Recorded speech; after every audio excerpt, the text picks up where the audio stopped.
Now that's recorded.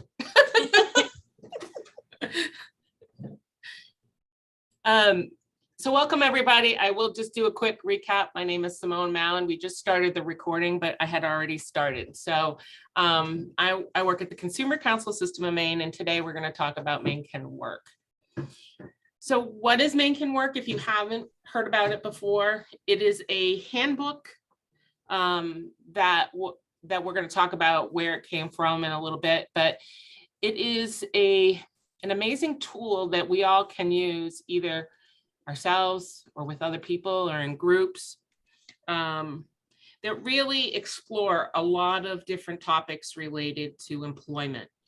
And we know that there are a lot of myths and misconceptions out there about work and disability benefits and different aspects of that. And so this handbook is really meant to help work through some of those issues. It was first published, our first edition was in 2013. This has been a collaboration between the Department of Health and Human Services, Office of Behavioral Health, as well as the Consumer Counsel System of Maine, where I work. And while their logo isn't on there, the folks at the Maine Health Department of Vocational Services also are the technical experts around employment and all things work related. So today we're going to talk, we have a brand new 7th edition for 2022. And I want to just briefly say why it needs to be updated, because I don't think we say that anywhere else, but I think it's important. The information around work and benefits dramatically changes from year to year. And so the reason we have had to update it repeatedly, usually yearly, pandemic did not help us for a bit, is so that all the links, in which there are many in the workbook, and all the information is up to date currently for this year. So that's why we have, if you have an old copy of Maine Can Work, you may want to print a new one because the information has changed. So I'm going to read you a quote, next slide, Steph, that actually comes from the introduction, and it's actually was something I wrote for the introduction. And the most important thing I want people to know is that working is possible no matter what you have been told. And I don't know about you, but I've been told a lot as a person with lived experience in both mental health and SUD. I've been told a lot of mixed messages about whether I could ever work again. Well, I'm here to tell you that those myths were incorrect and work is very possible. And it has been one of the cornerstones of my own personal recovery. So I'm going to turn it over right now to Letitia Hutman from the Office of Behavioral Health to talk a little bit about how this came to be. Letitia? Thank you, Simone. Good afternoon, everyone. I am Letitia Hutman. I am the Employment Services and Behavioral Health Workforce Development Manager for the Office of Behavioral Health, and I'm glad to be here with you all this afternoon. So I want to tell you a little bit about how we came to develop Maine Can Work. And it was created as we were looking for ways to involve the peer community in supporting each other to explore the pathway to work. We took inspiration from the We Can Work campaign workbook that was developed out of New York. The New York Office of Recipient Affairs and the New York Association of Psychiatric Rehabilitation Services graciously allowed us to adapt the material to make a Maine-specific guide for promoting peer-to-peer employment supports. DHHS had received funding and a grant from the Center for Medicaid and Medicare Services, which allowed us to work with Maine Medical Center's Department of Vocational Services. They developed the first edition in collaboration with the Consumer Counsel System of Maine, the Maine Association of Peer Support and Recovery Centers, and Maine's Office of Behavioral Health. Stories were gathered from Maine peers for each of the modules in the guide, and you'll hear more about those stories later. So it was initially developed as a peer-to-peer tool, And we've learned that it actually is very multifunctional and useful in many places. Next slide, please. There's no wrong way to begin your journey toward employment. The important thing is taking those first steps and finding the support and resources to help navigate the way. Next slide, please. As Simone was saying, many of us have been told in our lives or have perhaps heard the myths perpetuated that work is too stressful, it will make our symptoms worse, we'll never be able to work again. I'd actually like to share a quote from Joe Marone, who is at UMass Boston, that I find really spot on. If you think work makes people sick, what do you think unemployment, poverty, and social isolation does? Next slide, please. Wait, which slide are you on? Yep. Work provides benefits to all of us beyond the obvious benefit of a paycheck. It gets us out in our community, interacting with people. It gives us a sense of purpose and a chance to give back. And for people with mental health conditions and/or substance use disorders, work is often a great catalyst for recovery.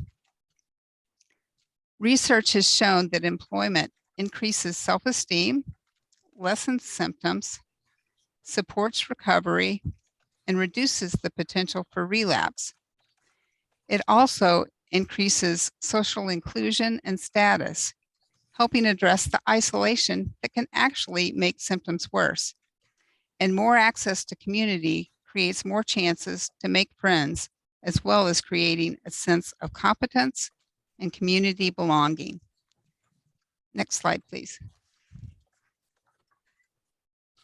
Employment helps individuals enjoy greater independence, and research has repeatedly confirmed that employment results in a higher overall quality of life.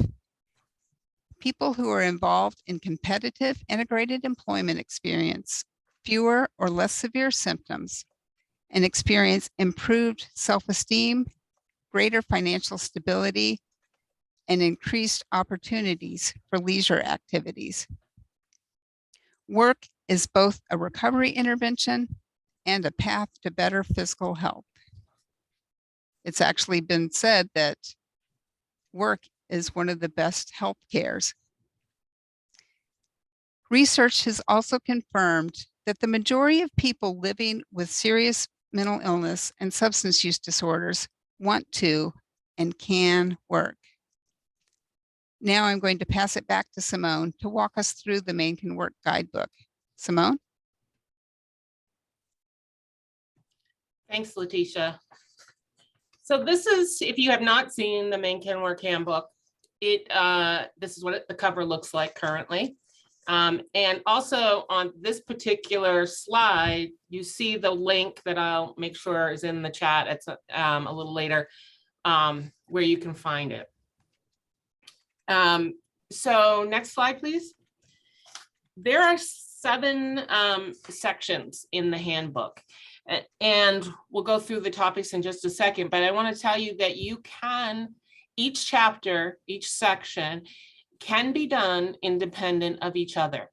So there may be some topics that are of interest to you, but some that may not be. And so you can literally take a section out and do it and actually not do any of the others, or you can do all of them or 1 or 2 or 3. It really is each chapter is custom for itself, and it doesn't have to flow from one section to another. So given that, the first section is titled, "People Have Told Me I Can't Work and I Don't Think That I Can." And many of us have had those messages, and that chapter really dives into that. And what I will tell you is each section or chapter has stories from a main person, success story. It also has, every chapter has activities and questions that you can do either individually with someone else, like your case manager or a friend or family, or you can do in a group, like in a peer center. So there's all kinds of ways you can do these. And like I said, each one has a whole list of activities and discussion topics connected to each one. So as I said, that we talked about section 1. Section 2 is I don't want to work because I don't want to lose my benefits. That's probably the message I hear the most personally. The section 3 is I'm not sure if I want to go back to work. I know I had some of those questions myself. And section 4 is if I decide to go to work, I don't know what kind of work I want to do. What career path do you want? Next slide. The next chapter, number 5, is how do I even find a job? I'm afraid no one will hire me. Especially if you've had gaps in your employment, that can be a scary thing to venture into that world. So, chapter 6 or section 6 is I can get jobs just fine. I have a hard time keeping them. And then the final one is I have worked or I'm working, but I want more than this kind of job. So maybe you entered an entry-level position and you want to think about school or career path that may be different from where you started your journey on work. So that's where chapter 7 goes to. Next slide. So as I said, each section, each chapter is independent of each other. So they have myths, all those myths that we just kind of laid out. It has the actual facts. It has discussion questions. And this handbook is a treasure trove of resources. So there's an appendix in the back, but in each chapter is links. So if you do, especially if you do have it on your computer, you can easily just click the blue hyperlink, when you're in a certain section to go to that website, or you can type it out if you have a paper copy and it's not easy to get online. So each chapter is set up that way. You can really do this independent. You could do it yourself, like I said, or in groups or with another person. It really is up to you how you want to use this handbook. And that's one of the things I love about it, because there's lots of opportunities to do things in different ways. Next slide.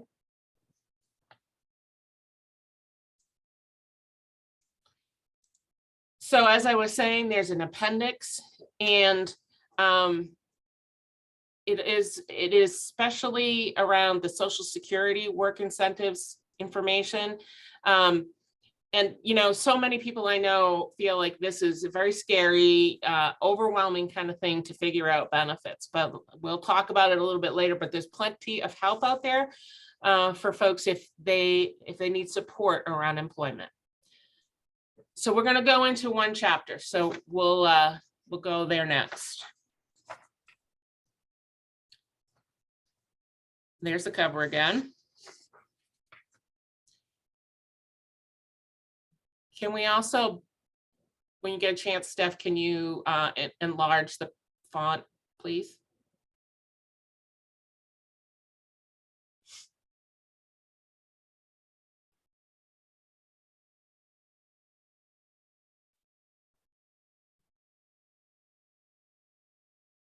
So there's a table of contents, and we're going to just take a look at section 1, which is people have told me I can't work and I don't think that I can. So as you can see here on the screen, and if you've ever looked at the workbook, it starts with Patty's story. Patty is a Mainer and this is her employment story. And she has worked with the benefits counselors at Maine Med. And has successfully returned to work. So after the story, if we scroll down just a little bit, so there's questions. Do you know what's possible for jobs out there? What have you learned from your life? What might you need to succeed at work? And it's going to really produce, give you some things to think about. And, you know, you can write all over this thing and answer some of these questions that may help you along your employment journey. If you could take a moment as we're going to the next page. Oh, wait, no, I'm going to turn this over. That's Jen's question or Steph's question. I want to keep going through here. So here, as I said, are some of the suggested resources and activities that you could do. So you could go to the Career Center on your own. You could also, if you're doing this in a group, you could do a group activity and everybody goes to the Career Center. You could even set up an appointment, talk about a certain topic. And so it gives you a whole host of different activities that you could do. You can do these, like I said, independently with somebody else, case manager, a friend or family member, anywhere you can do these. And then so it helps you look through what would you go, when I go to the Career Center, what are some of the things you might want to check out when you're there? And then, so like the next activity is around Maine Medical Center's Department of Vocational Services. And that's Jen and Steph who are here today and their team. And they are experts on Social Security and work. They're known as benefits counselors. You could hear the word CWIC, or the CWIC stands for Community Work Incentive Coordinator. And so there's all their contact information in probably every chapter, but certainly this chapter and in the back, because what I'm finding in all my years of being at the council and previously as a peer support supervisor, I often heard I will lose my benefits. And I often employed people who were coming off disability. And I will say that one of the most, I would say that I knew enough information to be dangerous. And I always referred people to the CWIC program because I always found them to be incredibly helpful and a great resource if you're thinking about work and trying to navigate benefits, because it can be a daunting process. So we can scroll down some more. And then see here's some other group activities. So you can look at the We Can Work, which is still out there on the web and probably in the resource section, and some other activities that you could do with people, either by yourself or with people that you're doing the curriculum with. I think, or is the need for change scale next? I think it is. Oh no, the myth. Okay. So each chapter also has a myth. So remember we were talking about the title of this chapter. The myth is it's best for a person with mental health issues not to work. Many studies demonstrate that being unemployed has a harmful effect on physical and mental health, as Letitia was saying. And here's some of the information that Letitia was talking about around what does the research actually tell us? And then, as Letitia was talking about earlier as well, how is unemployment harmful to our recovery? I don't know about you, but living in poverty is incredibly stressful. So there's all of these in each section of the workbook as well.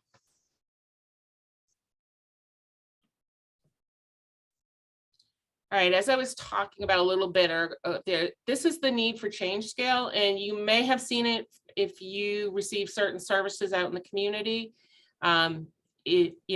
It's a really amazing tool to use, and I highly recommend doing it. It helps give you some place to start to think about work. And I don't know that we're going to spend much time on it today, but it's an important tool, and you may see it out with your providers as well.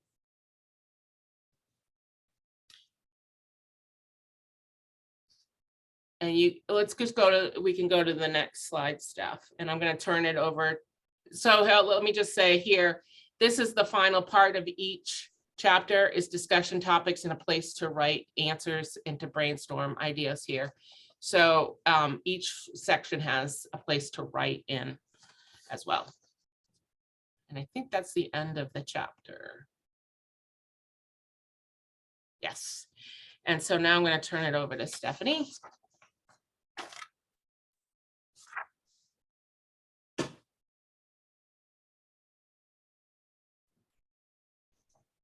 Hi, everyone. I'm Stephanie DeRocher. I'm the Program Manager for Benefits Counseling Services at Maine Medical Center's Department of Vocational Services.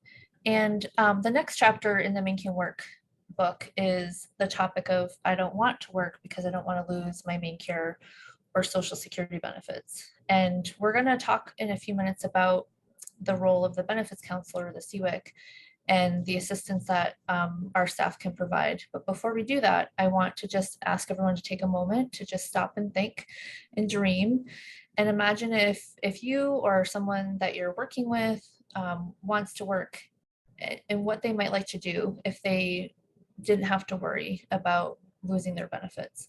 What kind of work would they do? How many hours would they like to work? And we're going to talk about that in a little bit more because Social Security and MaineCare and other public benefit programs have safety nets that allow a person to go back to work and not lose all of their benefits. The important piece around benefits and work is that everyone's financial situation is unique. So your financial situation is unique to you, and no one can have the same exact income or work history or situation as you do. And that's probably the most important reason to meet with a CWIC, because each person's situation and how much they're allowed to work is different. If you haven't heard of our program's called Benefits Counseling Services, and we're based out of Maine Medical Center's Department of Vocational Services. And it's a free service that helps people who are on Social Security disability benefits or other public benefits, such as MaineCare, Medicare, housing assistance, or the SNAP program, formerly known as food stamps. It's a free service where we will meet with individuals and tell them how working is going to impact their individual benefits. Right now in Maine, about 1 in 10 working age Mainers receive SSI or SSDI benefits because of their disability. We currently have 6 benefit specialists or CWICs, community work incentives coordinators, that cover the entire state. And I mentioned it's a free service. It's currently provided for free thanks to the generous contributions and funding we receive from several partners. And I want to just take a moment to list them. The Maine Department of Labor, Bureau of Rehabilitation Services, DHHS Office of Behavioral Health, DHHS Office of Aging and Disability Services, DHHS Office for Family Independence, the Office for Child and Family Services, and the Social Security Administration.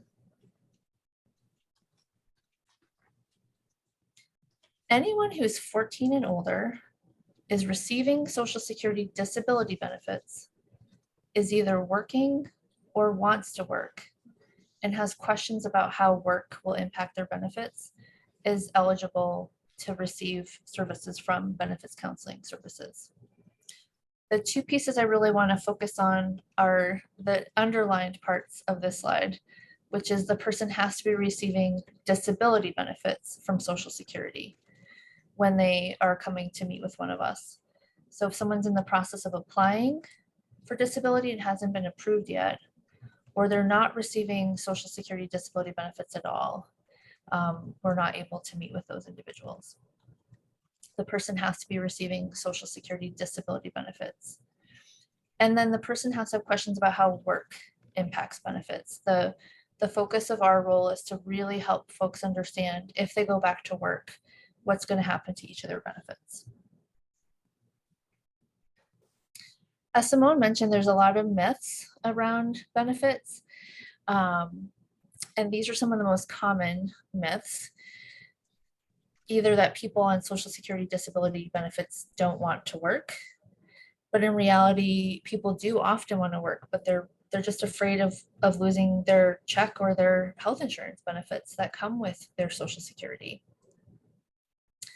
There's fears that they'll lose benefits if they work. And I mentioned there's a lot of safety nets that allow people on SSI or SSDI to work and keep their benefits. But the reality is people often are making decisions about work based on myths and misconceptions that are perpetuated in the community. my favorite myth, or not favorite myth, is that you can't work more than 20 hours a week.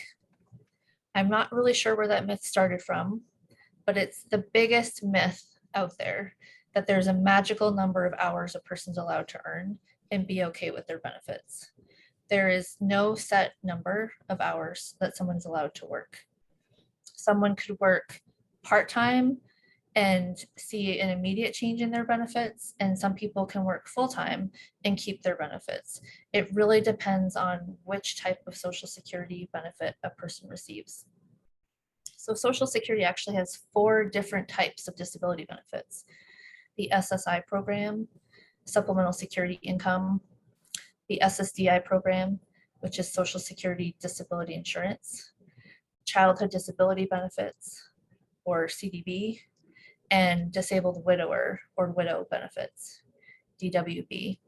So depending on which Social Security benefit someone has, the safety nets are different for each program, and a counselor can help a person understand what the work rules are for each of those benefits. The last 2 myths are that folks will have less money if they work. And it is true that in some situations, benefits do change when a person goes to work. But in the majority of cases, even though some benefits will change, a person's overall monthly income is more when they work because of their Social Security benefits plus their paycheck. They have more money each month when they're working. And the last myth is that people want to work and just stay on benefits. And there are a lot of folks who want to work and supplement their Social Security benefits, but there are also folks who want to work themselves off of Social Security benefits in the future, and we're able to help counsel those individuals too. So how can a CWIC help? We can help at various stages in a person's return to work journey. The most common is people will come and see us before they have their job. They want to know what's going to happen or not going to happen before they start looking. Another time that will help is when a person actually has their job offer or the job begins. And at that time, the person has a job or a job offer, so we can get really specific with this is how much money the person's going to be making each month, and give exact analysis of how will that impact benefits. And we can talk about important things like how to report your income to benefit agencies and what to do if an issue arises. And again, another instance we can meet is after the job begins, when a person gets a raise or they're being offered more hours. There's a tendency to say no when a person's on disability benefits, to say, I can't work more hours, or I can't accept that raise, or a worry about how a raise or more hours will affect benefits. So we can meet with individuals after they're already working to look at how would that raise or additional hours impact benefits. Sometimes folks are offered benefits from their employer, either health insurance benefits or retirement benefits, and don't know if they're allowed to take them. You are allowed to take benefits from an employer, and one of our staff can help a person understand if they have their employer's health insurance on top of their public health insurance. What do they need to know about those pieces? And lastly, we're here to help when someone changes their job or the job ends. There's really important information to share about reporting to public benefit agencies, letting them know that you've changed jobs, and we're there to help people through those changes too. The main takeaway is meeting with a CWIC is not a one-time event. So even if someone has met with a CWIC a long time ago, the amounts that someone's allowed to earn change each year, and benefit situations change over time. So we're here to meet with people throughout their employment journey.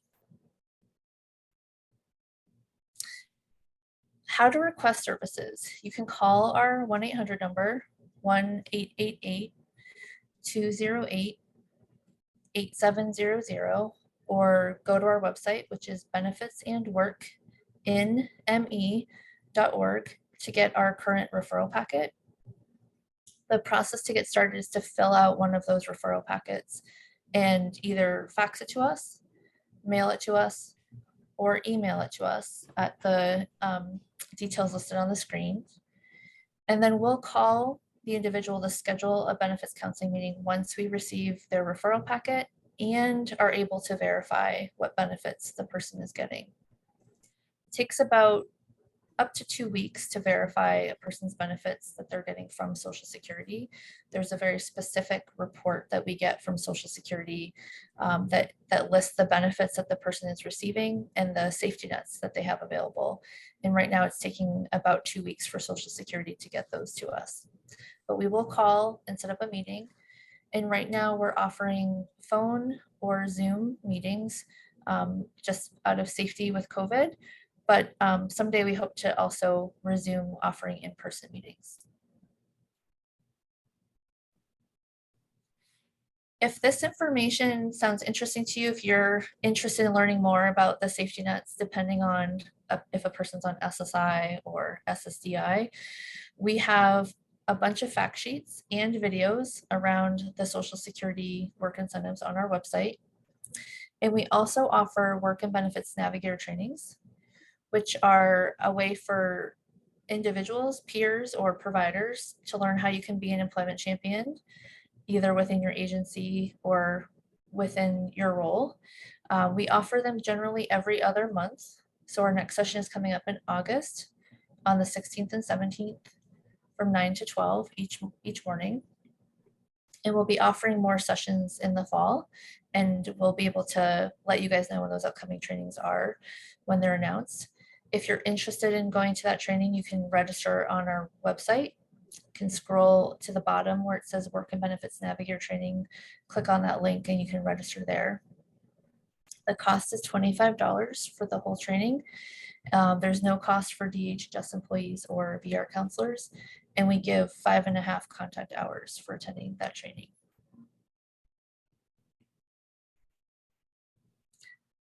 I'm going to turn it over now to Letitia. This is Letitia again, and hello. I'm really pleased to introduce Heidi Johnson, our new Employment Services Coordinator at the Office of Behavioral Health, who's working with me on employment initiatives. And in that role, part of what she's going to be doing is working with community groups as they're implementing Maine Can Work and providing some support and technical assistance with that. Heidi? Thank you, Letitia. Hello, everyone. First off, we wanted to talk about some opportunities to get involved. And the first opportunity we wanted to let you know about is that we were going to be having a Maine Can Work facilitator training coming this fall. We're currently looking at sometime in October, so be on the lookout for more information to come about that for that. Not sure if you want to become a facilitator. It might be helpful to go through the Maine Can Work as a participant first. And those will be coming up. We'll be getting more information about that. We're going to be offering quarterly Zoom meetings. It's another opportunity for us to create a learning community for facilitators, to be able to talk about questions, any issues that folks are having running Maine Can Work. As Simone mentioned earlier, we've created a survey to help us gather some more information. We're really looking for your input to assist us in approving the Maine Can Work curriculum. This curriculum was designed initially for folks with mental health diagnoses, but we are looking to include additional stories to address co-occurring issues. So if you could take the time to please complete the survey, we'd really appreciate it. We're going to have a pop-up at the end of the webinar. The survey will pop up. It'll also be emailed out to everyone who registered for the webinar today. So please also feel free to share the survey with others. More information will help us. And again, everyone who registered for today's webinar will be receiving more information about all of these opportunities. And I'm going to turn it back over to Simone for questions and discussion. Okay, so at this point, I think, Stephanie, we're going to stop the recording, I believe.